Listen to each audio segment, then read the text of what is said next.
देखो, सबसे पहली बात हमारी कमजोरी क्या है? हम परेशान हो जाते हैं। संसार में देखो तो परेशान, परमार्थ की तरफ देखो तो हम परेशान हो, ये हमारा आदत स्वभाव बन गया परेशान होना। थोड़ा सा धैर्यवान बनो, गंभीर बनो।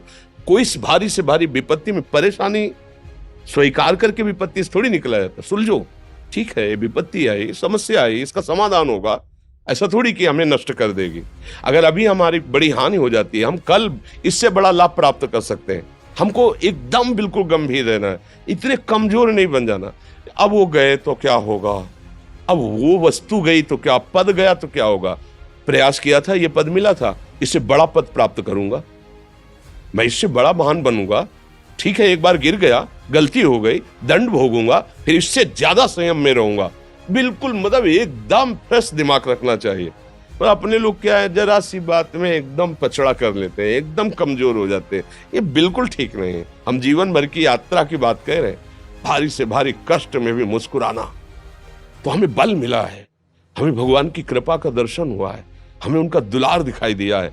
अगर ऐसे तो भाग जाते, फिर परमार्थ में थोड़ी चलना होता है।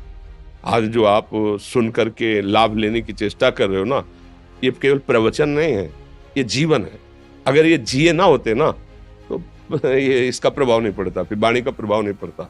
हम इसीलिए कहते हैं, जैसे आप लोग एकदम परेशान हो जाते हैं जब बोलो, क्या हमसे ज्यादा परेशानी होगी? दोनों किडनी खराब, दवाई लाने के लिए पैसे नहीं, पानी रखा है हम उठ के पी नहीं सकते, भीषण शरीर में कष्ट, भीषण बुखार, क्योंकि किडनी फेल, जरा में बुखार, खाने को क्या, रोटी मांग के लाओ। अगर वहां सब्जी मिलती है तो लाल मिर्च ऐसी पड़ के मिलती थी कि वो पा नहीं सकते थे। आप सोचो, पानी लाना है तो मुझे लाना है, पीना है तो मुझे पीना है। अगर मैं हारता तो कहां पहुंच जाता, क्या स्थिति होती? नहीं, मरना है, पर कदम पीछे। कोई दिन ऐसा नहीं जिस दिन सेवा ना की हो, जिस दिन सेवा ना गए हो। गुरु जी की सेवा में जाना है, पहले अपने को स्वस्थ साबित करना है, नहीं वो सेवा नहीं लेंगे। तुम बीमार हो, तुम कष्ट में हो, ऐसे उनकी दृष्टि परेशान थे, उनकी सेवा की, आके लेट गए। फिर हिम्मत की, अपनी श्री जी की सेवा की, मधुकरी नहीं गए, 3-3 4-4 दिन भोजन नहीं गए, पर सेवा नहीं छोड़ा, दिनचर्या नहीं छोड़ी। और उसका प्रधान कारण संयम, ब्रह्मचर्य, भगवत आश्रय, नाम जप, कभी हारने नहीं दिया। अभी भी थोड़ी देर बाद डायलिसिस शुरू होगा, हारने, आपको हारे हुए नजर आ रहे हैं। शरीर में पीड़ा है, किडनी फेल है, ऐसा तो हम स्वस्थ बैठे हैं, पीड़ा है, बार बार प्यास लगती है, थोड़ा थोड़ा पानी मिलता है, लेकिन हम आनंदित हैं, हम प्रसन्न हैं। हम लड़ाई में हारे नहीं हैं, ना हारेंगे, हम जीत चुके हैं। हम अपने मालिक के भरोसे में अपना सब बात, तो वो ये हम अपनी बड़ाई नहीं बता रहे, हम आपको बता रहे समस्या। सोचो, तुम्हारे पास तो माँ है, भाई है, बहन है, परिवार है, कोई ना कोई तो है ना। मेरा किसी ने कभी जीवन में ध्यान भी नहीं दिया, क्यों? बचपन से बाबा जी बन गए, किसी से प्यार नहीं, किसी से संबंध नहीं, कोई जानकारी नहीं, हम कहाँ हैं, वो कहाँ है, किसी से कोई मतलब नहीं। अच्छा, जवान साधु कौन श्रद्धा करे?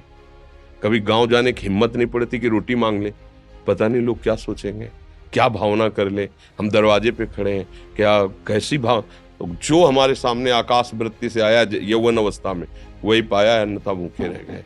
जब हम हर समय अपने को विवेक के द्वारा सावधान रखे, तो हम कभी निराश नहीं हुए, कभी उदास नहीं हुए, कभी ऐसा नहीं लगा कि यार हम दुखी, कभी नहीं लगा। उसी का फल है कि उस सुख का संकेत मिल गया जहां दुख की निशानी भी नहीं है। वही उसी के बच्चे हो, हम सब उसी धातु से बने हुए हैं। हम इतना क्यों परेशान हो जाते हैं? हम ये देखते हैं, अपने लोग थोड़ी बात बिगड़ गई परेशान, नहीं बिगड़ी तो बिगड़ जाने की संभावना में परेशान है। आज सुख है, लेकिन कल सुख छिन जाएगा, तो हम आज के सुख में सुखी ना होकर कल के दुख की आने की संभावना में हम भयभीत हो। मतलब क्या हमारी सोच रह गई? हमको इतना बलवान बनना है कि सुख और दुख दोनों हमको छू न सके। भारी से भारी सुख की व्यवस्था है तो अहंकार नहीं, हर्षित होकर किसी का अपमान न करे कि हम धनी, हम पदाधिकारी, अमुक। भारी से भारी दुख आया तो हमें किसी के सहयोग की जरूरत नहीं, हम फिर अपने कदम बढ़ाएंगे, हम फिर जुड़ी हुई अपनी भावनाओं को सजाएंगे। मस्त जीवन, एकदम तुम अविनाशी के बच्चे हो। शेर का बच्चा भेड़ों के बीच में फंसकर म्यों म्यों बोल रहा है, बस अगर दहाड़ना सीख जाए तो कोई भी उसे परास्त नहीं कर सकता। ऐसे भगवद अंश, तू प्रपंच में फंसकर अपने को इतना दीन क्यों देख रहा है? तू ऐसा है कि भगवान के दिव्यास्त्र में भी ताकत नहीं तेरे को मार सके। तू अविनाशी का अविनाशी बच्चा है। विनाशी भोगों को, विनाशी शरीर को मैं मान के इतना भयभीत, इतना दुख, ठीक नहीं। ये सबके लिए, केवल एक के लिए नहीं। आप समझो, आप लोग सोचते हैं हम गृहस्थ होकर भला ऐसी स्थिति कैसे। जनक जी सुखदेव जी के गुरु हैं और राजा हैं, महल है, रानियां हैं, नौकर है, चाकर।